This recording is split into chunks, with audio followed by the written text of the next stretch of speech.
It's time to show you my final races of 2024 on LFM. As you can see, I'm not in my rig room as we holiday back in New Zealand over Christmas, but before I left, I managed to sneak in some 25-minute sprint races at Barcelona during week 10 of LFM. To round out the season, I had to get back into my beloved Ferrari 296, and the question I had was, how was my LFM ranking going to finish up for 2024? So let's dive straight into the action for race number one. So let's jump in, qualifying for race number one here at Barcelona, and a few of you have been setting your LFM licenses this season and letting me know in the comments, so you will be very familiar with this track. Now, turn number one, taking lots of the entry curb down to second gear and then over the second turn here, and then this really awkward long third corner here at Barcelona. It's sort of a wait, then get on the full throttle,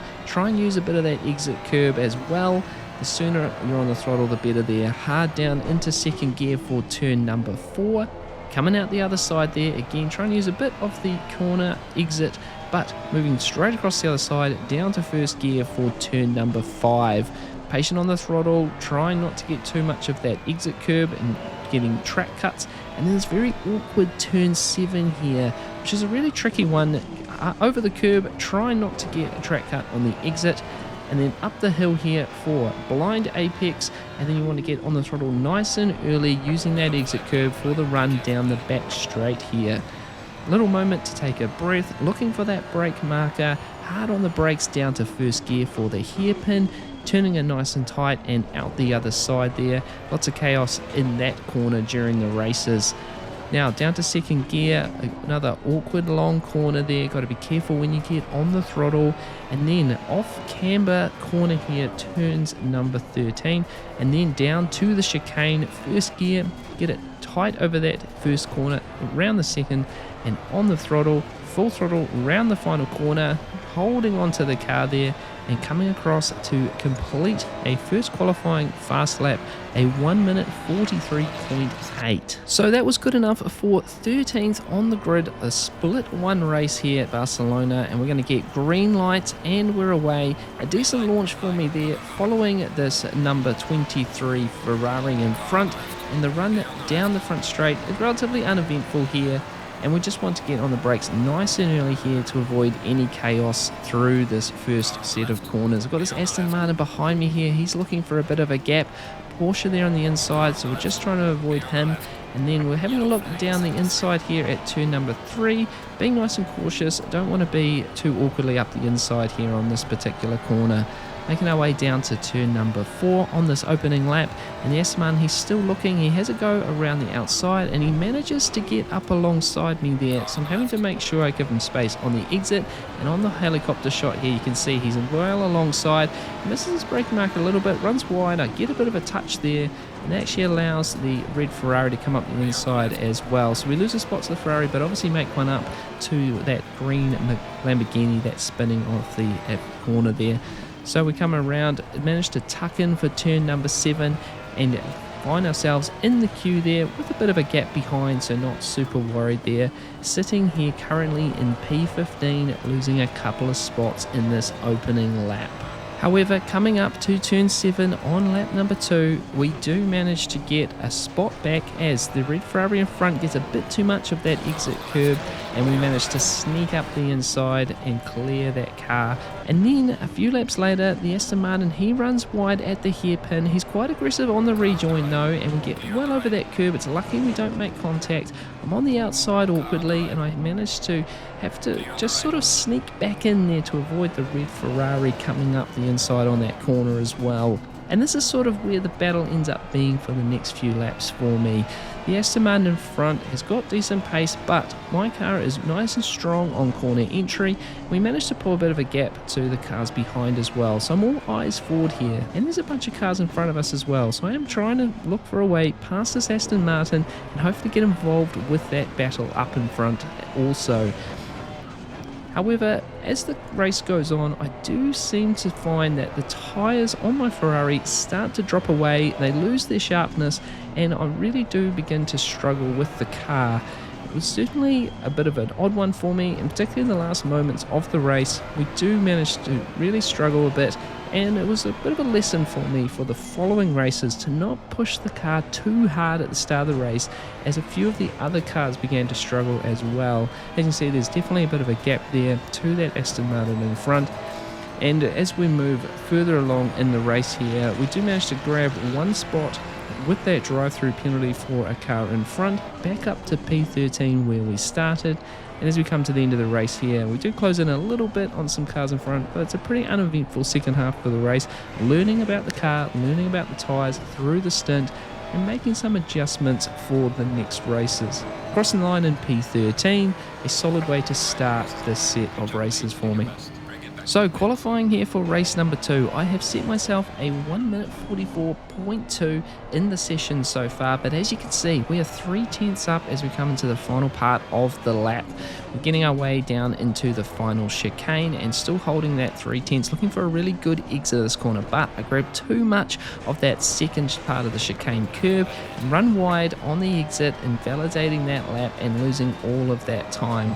Unfortunately for me, that puts me back into P18 position, definitely a bit out of sequence for this race, so we're hoping that a good start will be able to get us up the grid here. Decent launching once again. I'm a little bit blocked in by the McLaren on the inside, so I have to just hold my outside line here and then have another couple of cars very aggressively up the middle, just trying to be cautious. Don't want to have any incidences in this first lap. So we're losing a couple of positions already as we come out of turn number 2 with a car on the inside at turn number 3 as well. So we're giving lots of space there, probably a bit too much in that case, and we are losing more spots again. Now we're on the outside as we come into turn number 4. I'm going to try hang around the outside, but I outbrake myself, find myself on the grass and fall all the way back to last position. However, it was probably for the best. As you'll see in front, there is some chaos that is about to unfold here. Cars up in that top 10 position, all turning each other around. We find our way through and then find ourselves with a car in the middle of the track, taking some damage behind as well. A very chaotic set of corners there. And I find myself out of all of that up to P20, so we are not too far away from where we started, but a little bit of damage on the car and some cars out of sequence around me. Hoping just to settle down now after that first lap moment and see where we can recover to for the rest of this race. Moving into lap number 2, we have this McLaren behind, again those out of sequence cars trying to come through. He's very awkwardly up the inside. I decide not to give this position away, defending hard as we come through the back part of the circuit here. He's going to have to wait for another time. But as we can carry on, the next lap he dives once more and we give him the space this time. He's a little bit further up, a bit of a contact there in the middle of the corner, and he barges his way by with this Aston Martin behind as well. Again, one of those out of sequence cars at the first lap incident. He's trying to find his way through. Start of lap number 4 here, and we've got ourselves outbraked into the first corner. Cars everywhere on this one, and that Aston Martin behind does find his way past me. So it's really a case now of trying to follow that car up through the field, which we do at turn number 3 here past this BMW. And then my goal here is to try and follow the Aston Martin as best as I can for the rest of the race and see if we can't make up the positions that we've lost through this opening sequence. As we come down here on lap number 8, we're halfway through the race now. Got a bit of a run here on this McLaren. We're going to pull out onto the inside, brake nice and early, and he outbrakes himself into turn number 1, so we can make our way past him there through turn 2. Decently clean overtake for me there. And once again, we continue to follow this Aston Martin.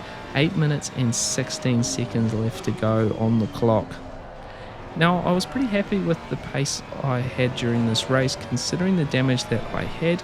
Obviously, this dual card number 5, Aston Martin, has a fair bit of front damage as well, but I was quite happy with how I was tracking through this race, starting to find a little bit of pace in the circuit, with not a lot of practice leading into this, with the lead up of heading away on holiday. So it was nice to be finding some pace and getting ourselves closer to the front of this field. Coming into the final lap now of this race, we get a run on this black Porsche, door card number 12. Nicely up the inside here as we go into the braking zone for turn number 1. We managed to hit our braking marker grab ourselves the apex there. That Porsche cannot hold on around the outside of that. And then we've got a bit of a battle going on up in front with a couple of cars. That door card number 5, Aston Martin, trying to get up into that P17 position. So we're going to try our very best for the rest of this lap to hone ourselves in on this battle and see if we can't profit at all from any battling up in front. I instantly pull enough of a gap to the car behind, so I'm not worried about him at all. And as we come through turn number 5, we're definitely catching to the back of these guys, so keep doing what we're doing here and we should hopefully get into the battle. Turn number 7 now, it's such an awkward corner, but we're starting to find a bit of pace through here. And again, we're only 0.4 of a second behind the Aston Martin now. Just going to see if we can profit from any incident up ahead. Down the back straight now, going to nice and solid stay on our braking marker here. There is a bit of chaos in front, which we're a bit too far behind to capitalise on. We get the call of the slow car, but the Aston Martins, they definitely come together as the number 5 car tries to go up the inside, bumps him right off the circuit, and that we do profit from that mistake there. And we managed to get by, and he's looking immediately to try to get past again, but going to hold our line here nice and solid, hit our braking marker a little bit, run a little bit deep into the chicane. However, the Aston Martin behind gets it all loose as we come onto the final corner onto the home straight. And we managed to hold on here to a P18 position once again, finishing in our starting position for this race. However, chaotic race, there will be some penalties that unfold, and we'll talk about those and my final result for this race at the end of the video. So after that bit of a disaster of race 2, I really needed to put one final showing in. As you can see, the ELO rating is actually less than what we started the evening with, and I couldn't have that race be my final race of 24 on ranked races in LFM. So we had to go out, and we're looking to just put in a strong, solid performance of any kind to finish the year on a bit of a high. We're coming in with 6 minutes left to go of this qualifying session, and we've put a 1 minute 44.4 on the cards, but a really strong first couple of corners for us there. And as we come through to finish this fast lap, we're holding on to that advantage, getting through the chicane and out the other side here of the split 1 category race, and we're going to be 3/10 up, which is a good result for us, and we're going to come across the line for a 1 minute 44.185. It's putting us there in P4 currently in this session, and as the session winds down though, it pushes us back to a P10, so a top 10 result is possibly on the cards for this one, and that would be an awesome way to close out 2024. Rolling into the start now, waiting for that green light, and we get those green lights, and it's a really strong launch for us here, and we immediately go to move to the inside. We've got door card number 20 Ferrari behind us, and we managed to pull into the safer inside part of the circuit for turn number 1, and a nice big open gap for us to break into as well. So a good strong start. The Ferrari that was behind us, he disappears mid-corner in the rearview mirror, so he's disconnected, so we're all eyes forward at this point. Black Mustang on the outside. I've got just enough of a nose in front, and we managed to find ourselves up the inside as we head towards turn number 4, a nice place to be. We get down again into a nice gap to break into, and we are just about clear on the Mustang there, but he just keeps the nose in, and we're on the outside now for turn 5, which is not the place you want to be. The Ferrari, he follows the Mustang through, and then it's a big moment for me trying to get back into the line to stop this BMW finding his way down into turn number 7, which we managed to do so and hold on here to P9 through the opening stage of this race. The first time I haven't lost positions in the first lap at this week's racing. Down the back straight for the first time, and we're nicely tucked in here, hitting the brake markers and staying ourselves out of trouble in this opening lap. However, a couple of laps on though, and we are losing touch a little bit to those cars in front. We're on lap number 4 here, and as we come through turn number 8, I go wide on corner exit. It's a very poor run out of that corner, and that BMW gets a really nice run. He had been over the back of me for the last few laps, so he gets the inside line. We let him go by here, and hoping that his extra pace will come through and allow me to come through the field as well. However, it was really awkward as he got by out of hairpin. I have to defend really hard to the number 10 BMW behind him. Was not wanting to give up 2 positions in that corner, and over the next few laps I do actually find myself in quite a decent groove, and as we come through the chicane here on lap number 6, I'm actually going to put in my fastest race lap at Barcelona, which again was a really nice way to be finishing off the year, just finding some really good pace through these 3 races in this evening. A 44 flat here in race trim on lap number 8. But as we come through the rest of this race now, it was a pretty uneventful one for me. The cars in front were a little bit quicker, although I did have some strong pace and was holding on okay to them. I was putting some time into the cars behind me, and I was just trying to look after the tyres just to see if any of those options for positions later in the race would come back to me, because that's what I found. A lot of people were driving too hard too early in these stints, and if I could look after the tyres a little bit better, we would be able to be involved in some battles later on. But it was kind of a bit of a lonely affair here. P10 was where this race was more or less going to finish up for me, unless there was some absolute chaos in front. But everyone in this race was driving pretty well. You'll even see on the track map there that the P1 car isn't particularly far in front.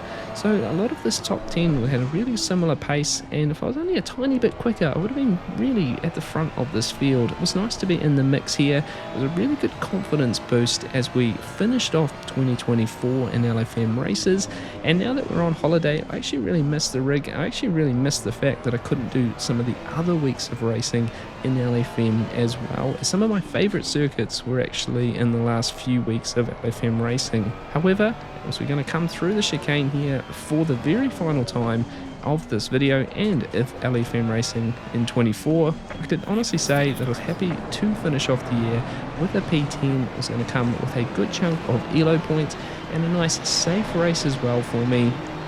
Really good way to tick off the year in LFM. So there we are finished up our LFM races for 2024. Now, to recap race number 2, a bunch of post-race penalties were handed out for all the chaos there during lap 1, and as a result I moved up from 18th to 15th in that race. My ELO rating finished up at 2070 at the end of those 3 races, and my safety rating was maxed out at the end of 24 at 9.99. Certainly a successful season, starting in rookie class and moving all the way through, and it really gave me some confidence as we move to 2025 for some more racing on ACC. I really hope you guys have enjoyed following along those season races, and I promise you there's going to be a lot more cool videos coming out next year. So if you like what you see here, please subscribe, give it a thumbs up. Hope everyone's having a great Christmas and New Year's break. Really looking forward to seeing you in the new year. Till then, race hard, stay positive. We'll see you again in the next video. Cheers.